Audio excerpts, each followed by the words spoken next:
We all know there is a great deal of money invested in and generated by Hollywood movies. And since 1929, when the first annual Academy Awards were presented, the Oscars has been a prime showcase for what Hollywood deems as its best offerings.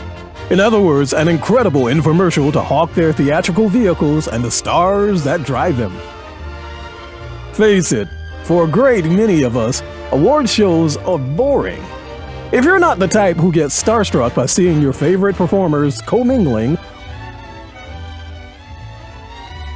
or dazed by fashions that most of us can't afford, and even fewer of us would even wear, you have to wonder, just why would any of us endure such an excruciatingly tedious ordeal of self-congratulatory elitists with the same predictable demeanor, thanking people you've never heard of in the same predictable speeches? Well, occasionally there are some not-so-predictable elements that creep into the show, and that makes it worth the price of admission. With that, here are some memorable moments from the Academy Awards.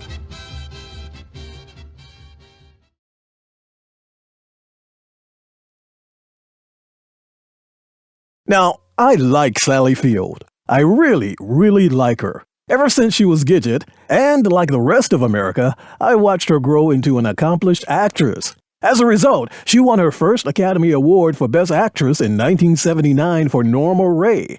But it was her speech after the 1984 win for Places in the Heart that had people not only talking, but misquoting what the exuberant star actually said. I haven't had an orthodox career, and I've wanted more than anything to have your respect. The first time I didn't feel it, but this time I feel it, and I can't deny the fact that you like me. Right now, you like me. Thank you.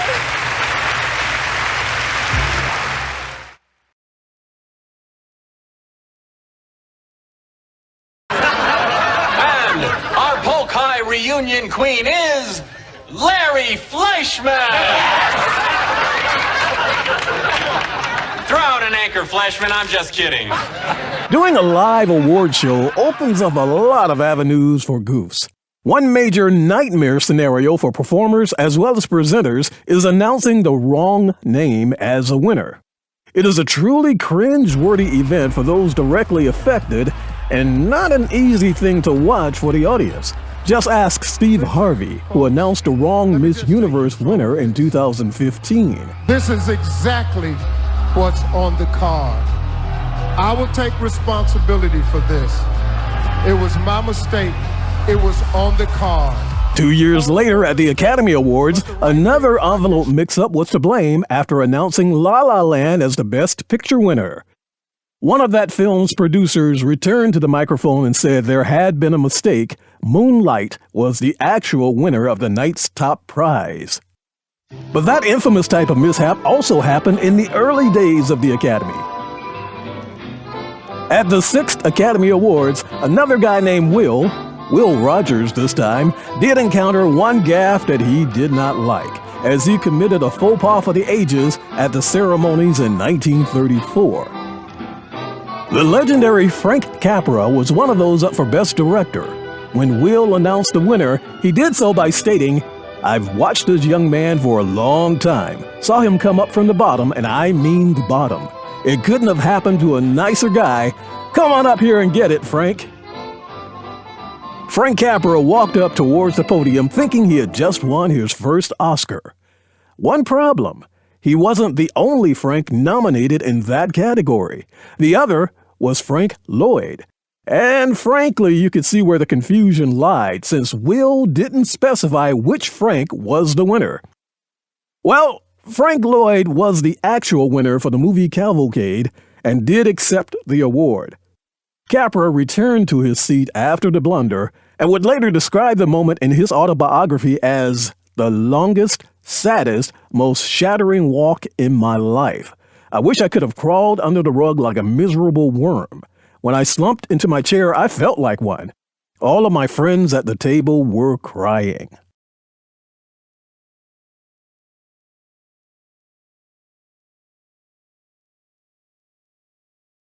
Showing off your physique may be fine for some actors, and many are asked to do nude or semi-nude scenes in major movies. But what if the audience wants to bare their souls in front of the camera? In 1974, a fad had been sweeping the country called streaking. This involved a person or group stripping down to nothing but their running shoes and running across a designated area. Somehow, one such thrill seeker did just that when David Niven was about to bring Liz Taylor onto the stage to present the Oscar for Best Picture. And now, to divulge the contents of this year's most important envelope is a very important contributor to world entertainment, and someone, quite likely,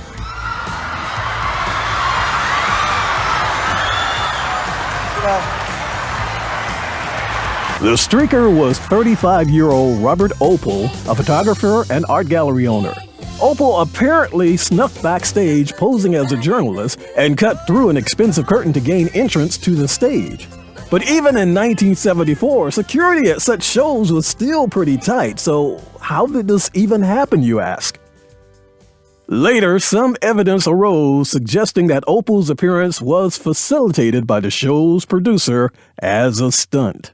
So as it turns out, the seemingly unflappable David Niven may not have been as surprised as it seemed, as it was revealed that he had borrowed a pen during dress rehearsal to write down his famous ad-lib. but isn't it fascinating that to think that probably the only laugh that man will ever get in his life is by stripping off and showing his shortcomings.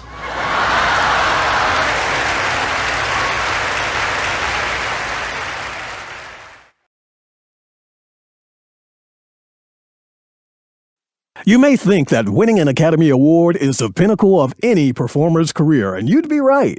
The prestige and potential financial windfall accompanying this is immeasurable. But of the more than 2,000 people who have won this honor, 3 have refused to accept it, although one later relented. Screenwriter Dudley Nichols was the first person to refuse an Oscar in 1935, and he cited his reason as to do with the ongoing writers' strike.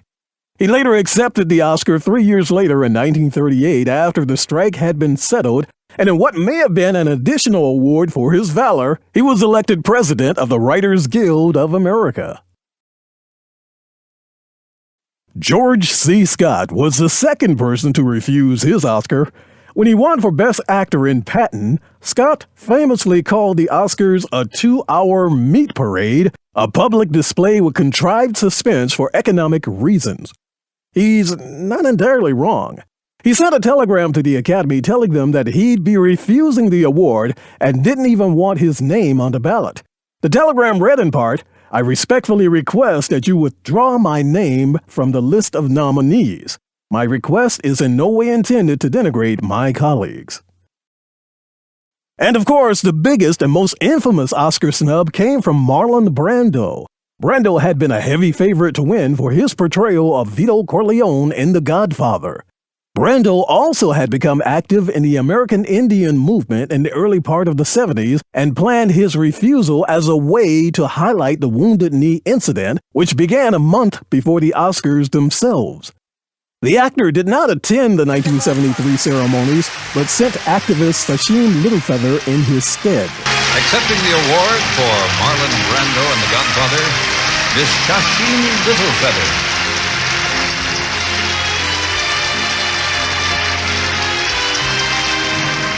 Sacheen Littlefeather is an Apache native who is president of the National Native American Affirmative Image Committee.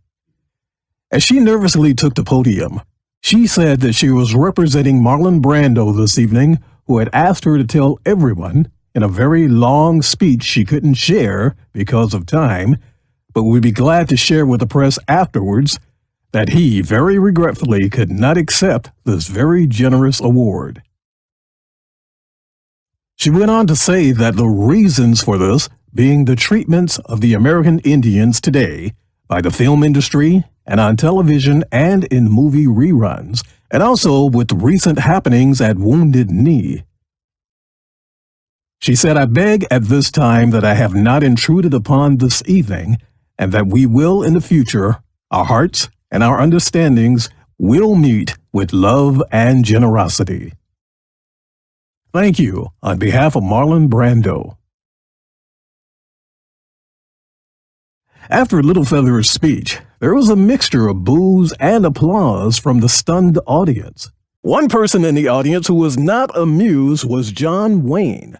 Wayne, who had very often referred to Native Americans as savages both on and off the screen, reportedly had to be restrained from charging the stage and dragging Little Feather off.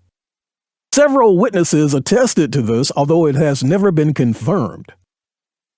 After Little Feather's speech had ended, the Academy instituted a new rule that no proxy speeches are to be given by winners in the future. That rule, of course, did not put an end to the drama at the awards presentations.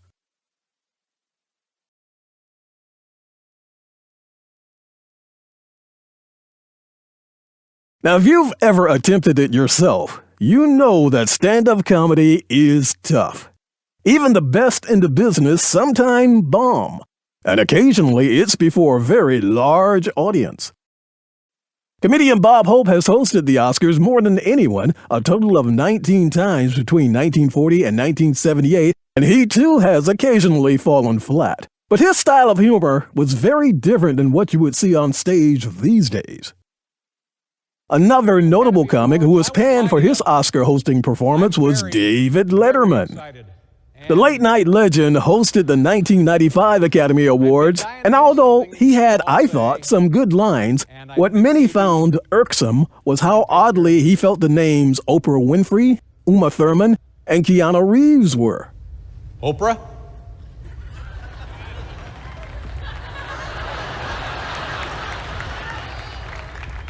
Uma?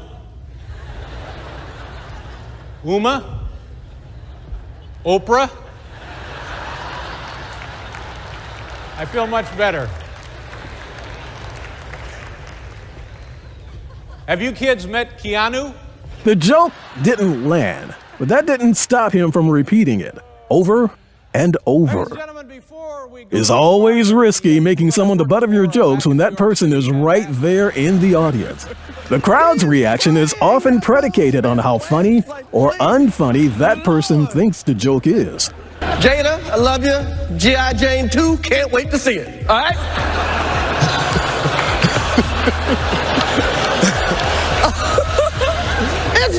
That was a nice one. Okay. I'm out here. Richard. Oh, wow. Chris Rock's G.I. Jane reference to Jada Pinkett Smith had to do with her hair loss, which was caused by alopecia. Although it's usually distasteful for any comic to make light of someone's medical condition, husband Will Smith at first seemed to take it in stride, even giving one of those "I really hate you, but I know the camera is on me" laughs. That is, until he noticed his wife's reaction. The shocked audience at first didn't know how to react. Was this staged? Did Will Smith really hit Chris Rock? Smith apparently made it clear when he admonished Rock immediately afterwards. Will Smith just smacked the shit out of me. Out your fucking mouth. Wow, dude.